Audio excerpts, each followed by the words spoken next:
তোর বাড়ি কোথায়? এই তো পাশে গ্রামে। কি টনি, কি কাজ করো? আপনাকে এত কিছু বলতে যাবো কেন? তোর জন্য একটা কাজ আছে। কি কাজ? ঘন্টা লেগে আমার বয়ফ্রেন্ড হতে হবে। হাট, আমি সত্যি সত্যি বয়ফ্রেন্ডের কথা বলছি নাকি? তাহলে এক কাজ করো, ঘন্টার জন্য আমার বয়ফ্রেন্ড সেজে আমার বাড়ি মুখে 500 টাকা দিবি। 500 টাকা? নানি এত বেলা অব্দি কোন ছেলে বলছিনি?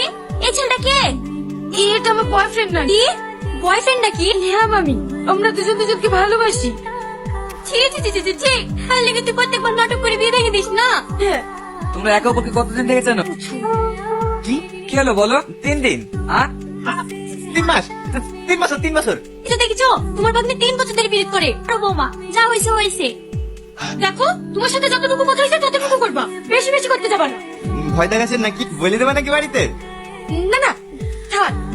জামাই ভাত খালি কেন? না না মামি, আর যা বললে হয়, আর একটু খাও। আপনাদের রান্না কিন্তু অসাধারণ। তুমি একটু খেয়ে দেখ সালমা। তুমি বুঝেছি না,